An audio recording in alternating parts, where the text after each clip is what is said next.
ನಮಸ್ಕಾರ. 24x7 ಕರ್ನಾಟಕ.comಗೆ ಸ್ವಾಗತ ಸುಸ್ವಾಗತ ವಿತ್ ನಿತಿನ್. ನಾವು ಈಗ ಭೇಟಿ ಮಾಡಲು ಬಂದಿರುವಂಥದ್ದು ಸಂಡೂರು ತಾಲೂಕು ಬಳ್ಳಾರಿ ಡಿಸ್ಟಿಕ್ನ ತೋರಣಕಲ್ಲು ಗ್ರಾಮ ಪಂಚಾಯಿತಿ ಮೆಂಬರ್ ಅನ್ನು.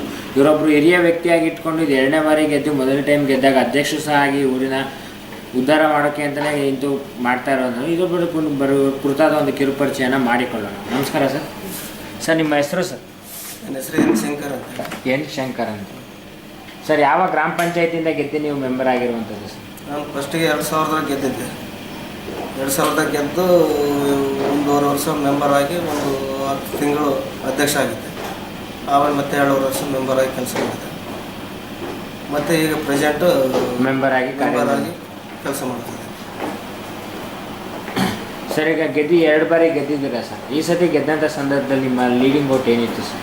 ನಮ್ಮ ಲೀಡಿಂಗ್ ನನ್ನ ಪ್ರತಿ ಪರದೆಗೆ 235 ಲೀಡು. ನಮ್ಮ ಊರಿಗೆ ನಂದೇ ಲೀಡ್ ಇದೆ. ನಿಮ್ಮ ಊರಲ್ಲಿ ನಿಮ್ಮದೇ ಹೈಯೆಸ್ಟ್ ಸರ್. ಟೋಟಲ್ ಎಷ್ಟು ಓಟ್ಗಳು ಬಂದಿತ್ತು ಸರ್?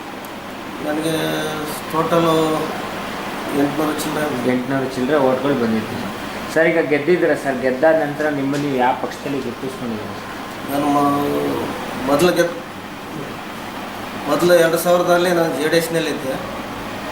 ಈಗ ಪ್ರೆಸೆಂಟು ಬಿ ಜೆ ಪಿಯಲ್ಲಿ ಗುರುತಿಸ್ಕೊಂಡಿದ್ದೀರಾ ಸರ್.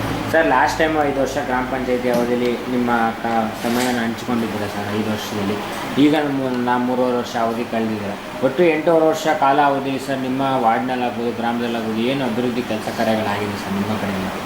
ಮಾಡಿದ್ವಿ. ನಮ್ಮ ಪಂಚಾಯತಲ್ಲಿ 2005 ಗೆದ್ದಾಗ ಪ್ರತಿ ವಾರ್ಡ್ನ 4ನೇ ವಾರ್ಡ್ನಾಗ ಪ್ರತಿ ಓಣ್ಯಾಗ ಎಲ್ಲ ಕಾಂಕ್ರೀಟ್ ರಸ್ತೆ, ಜನತಾ ಮನೆ, ಕುಡಿಯೋ ನೀರು, ಪಡಿತರ ಸೀಟಿ, ಇವು ಮೂಲಭೂತ ಸಹಕಾರವೆಲ್ಲ ನನ್ನ ಜನರಿಗೆ ನನ್ನ ಕೈಲಾದಷ್ಟು ಒದಗಿಸ್ಕೊಡ್ತೀನಿ. ಮನೆಗಳಾಗ್ಬೋದು ಸರ್, ಶೌಚಾಲಯಗಳಾಗ್ಬೋದು ಎಲ್ಲ. ಆ ಪೀರಿಯಡಲ್ಲಿ ಎಷ್ಟು ಮನೆಗಳು ಶೌಚಾಲಯಗಳಾಗಿತ್ತು ಸರ್?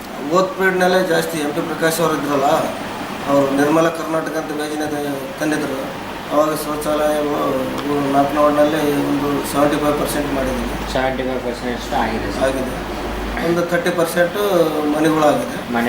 ಇನ್ನು 70% ಆಗಬೇಕಾಗಿದೆ. ಒಂದು 60% ಕಾಂಕ್ರೀಟ್ ರಸ್ತೆಗಳು, ಡ್ರೈನೇಜ್ಗಳು ಆಗಿದೆ. ಸರ್, ಈಗ ನೀರಿನ ವ್ಯವಸ್ಥೆ ಆಗ್ಬೋದು, ಸ್ವಚ್ಛತೆ ಬಗ್ಗೆ ಆಗ್ಬೋದು, ಬೀದಿ ದೀಪಗಳು, ಕರೆಂಟ್, ವಿದ್ಯುತ್ ಬಗ್ಗೆ ಎಲ್ಲ ಏನು ಕ್ರಮ ತೊಗೊಂಡಿದ್ದೀರಾ ಸರ್? ನಾವು ಇದ್ದಿದ್ದು ಪಂಚಾಯತ್ಲಿಂದ ಇವು ಕಾಂಟ್ರಾಕ್ಟ್ ಕೊಟ್ಟಿವಿ. ಎಲ್ಲ ಕರೆಕ್ಟಾಗಿ ಇದು ಮಾಡ್ತಾ ಇದ್ದಾರೆ. ನೀರು, ಕುಡಿಯೋ ನೀರಿಗೆ ಎಲ್ಲ ವ್ಯವಸ್ಥೆ ಮಾಡಿದ್ದಾರೆ. ಕುಡಿಯೋ ನೀರು ಎಲ್ಲಿ ನಮ್ಮ 4ನೇ ವಾರ್ಡ್ನಲ್ಲಿ ಕೊರತೆ ಇಲ್ಲ. ಆಮೇಲೆ JSW ಜಿಂದಾಲ್ ಇವರು ಸಂಸ್ಥೆಯವರು ವಿನೋದ್ ನವಲ್ ಸರ್ ಅಂತೇಳಿ ನಮ್ಮ ಊರಿಗೆ ಯಾವುದೇ ಒಂದು ಸಣ್ಣ ಪುಟ್ಟ ಕಷ್ಟ ಐತೆ ಅಂತ ಅವ್ರು ವಿನೋದ್ ನವಲ್ ಅಂತ ಹೋದರೆ ನಮ್ಮ ಊರಿಗೆ ಪ್ರತಿಯೊಂದಕ್ಕೆ ನಾವು ಹೋದ್ರೆ ಸ್ಪಂದಿಸ್ತಾರೆ, ಕೆಲಸ ಮಾಡಿಕೊಡ್ತಾರೆ. ವಿನೋದ್ ನವಲ್ ಸರ್ ಜಿಂದಾಲಲ್ಲಿ ಕಾಂಕ್ರೀಟ್ ರೋಡ್ ಹಾಕಿಕೊಟ್ಟರು. ದೊಡ್ಡ ರಸ್ತೆ ನಮ್ಮ ಪಂಚಾಯತ್ ಕೈಯಲ್ಲಿ ಮಾಡಲಾರ್ದಂಥದ್ದು ಮಾಡಿಕೊಟ್ಟಾರೆ. ಇನ್ನು ಯಾವುದೇ ಹುಡುಗರು ಎಂಪ್ಲಾಯ್ಮೆಂಟ್ಗೆ ಆಗಲಿ, ಯಾವುದಕ್ಕಾಗಲಿ ಸಣ್ಣ ಪುಟ್ಟ ಹೋದರೆ ವಿನೋದ್ ನವಲ್ ಅವರು ನಮಗೆ ಭಾಳ ಹೆಲ್ಪ್ ಮಾಡ್ತಾರೆ ಸರ್. ಇನ್ನೂ 1.5 ವರ್ಷ ಅವಧಿ ಇದೆ ಸರ್ ನಿಮಗೆ.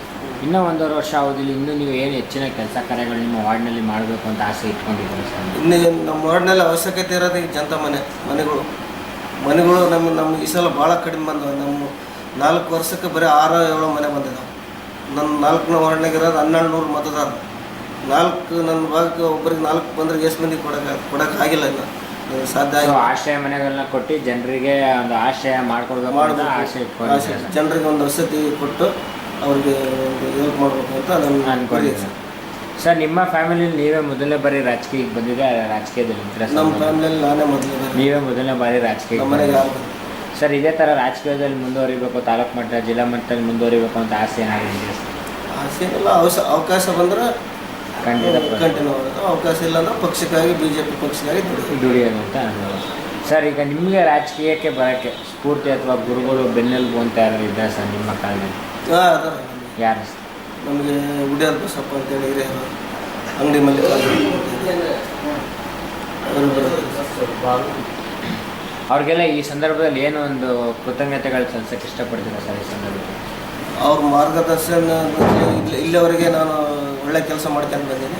ಇನ್ನು ಮುಂದೆ ಆದರೂ ಕೂಡ ಅವ್ರ ಮಾರ್ಗದರ್ಶಿಯಲ್ಲಿ ನಡ್ಕೊಳ್ತೀನಿ ಅಂತ ಹೇಳಿ ನಡ್ಕೊಂಡು ಹೋಗೋಕ್ಕೆ ಇಷ್ಟಪಡ್ತೀರಾ ಸರ್? ಈಗ ನೀವು ಗೆಲ್ಲೋದಕ್ಕೆ 2 ಬಾರಿ ಗೆಲ್ಲೋದಕ್ಕೂ ನಿಮ್ಮ ವಾರ್ಡಿನ 4ನೇ ವಾರ್ಡಿನ ಜನರೇ ಕಾರಣ. ಆ ಗ್ರಾಮದ ವಾರ್ಡಿನ ಜನರು ತಮ್ಮ ಅಮೂಲ್ಯವಾದ ಮತವನ್ನು ನೀಡಿ ನಿಮ್ಮ ಜಯಶೀಲರಾಗಿ ಮಾಡಿದ್ದಾರೆ. ಭಾರಿ ಓಟಲ್ಲಿ ಊರಿಗೆ ಹೈಯೆಸ್ಟ್ ಲೀಡಿಂಗ್ ಓಟಲ್ಲಿ ನಿಮ್ಮನ್ನ ಗೆಲ್ಸಿದ್ದಾರೆ ಸರ್. ಆ ವಾರ್ಡಿನ ಜನರಿಗೆ ಕೊನೆಯದಾಗಿ ಏನೋ ಒಂದು ಸಿಹಿ ಮಾತುಗಳನ್ನ ಹೇಳಕ್ಕೆ ಇಷ್ಟಪಡ್ತೀರಾ ಸರ್ ಈ ಸಂದರ್ಭದಲ್ಲಿ? ಏನಿಲ್ಲ, 4ನೇ ವಾರ್ಡಿನ ಜನಗಳಿಗೆ ನನಗೆ ಎರಡನೇ ಬಾರಿ ಅಷ್ಟು ಮತದಿಂದ ಗೆಲ್ಲಿಸಿರೋದಕ್ಕೆ ಅವ್ರಿಗೆ ಯಾವತ್ತಿಗೆ ನಾನು ಸ್ಥಿರಋಣಿ ಆಗಿರ್ತೀನಿ. ಅವ್ರ ಕಷ್ಟ ಸುಖಕ್ಕೆ ನಾನು ಅವ್ರ ಹಿಂದೆ ಇರ್ತೀನಿ. ಸೋತ್ರೇನು ಗೆದ್ರೇನು ಅವ್ರ ಜೊತೆಗೆ ಸಮಾಜ ಸೇವೆ ಮಾಡ್ಕೊಂಡು ಸೋತ್ರೇನು ಗೆದ್ರೇನು ಅವ್ರ ಸೇವೆ ಮಾಡ್ಕೊಂಡು ಇರಬೇಕು ಅಂತ ಆಸೆ. ನೋಡಿದ್ರೆ ಒಬ್ಬರು ಹಿರಿಯ ವ್ಯಕ್ತಿಯಾಗಿ ಇಟ್ಕೊಂಡು 2 ಟೈಮ್ ಗೆದ್ದು ಎಷ್ಟು ಕೆಲಸ ಕಾರ್ಯಗಳು ಮಾಡಿದ್ದಾರೆ. ಕೊನೆಯದಾಗಿ ಅವ್ರ ಆಸೆ ಇರೋದು ಏನಂದರೆ ಆಶ್ರಯ ಮನೆಗಳನ್ನ ಕೊಟ್ಟು ಜನರಿಗೆ ಆಶ್ರಯ ಕೊಡಬೇಕು ಅಂತ ಅನಿಸಿಕೆಯನ್ನು ಇಟ್ಕೊಂಡಿದ್ದಾರೆ. ಅದೇ ಥರ ಅವರು ಮುಂದೆ ಮಾಡುವ ಎಲ್ಲ ಕೆಲಸ ಕಾರ್ಯಗಳು ಸುಗಮವಾಗಿ ಸಾಗಲಿ, ಅವ್ರ ರಾಜಕೀಯ ಜೀವನಕ್ಕೆ ಶುಭ ಆಗಲಿ ಅಂತ ಹಾರೈಸ್ತಾ ಇಷ್ಟು ಹೊತ್ತು ನಮ್ಮ ಜೊತೆ ತಮ್ಮ ಸಮಯವನ್ನು ಹಂಚಿಕೊಂಡಿದ್ದಕ್ಕೆ ತುಂಬ ಧನ್ಯವಾದ.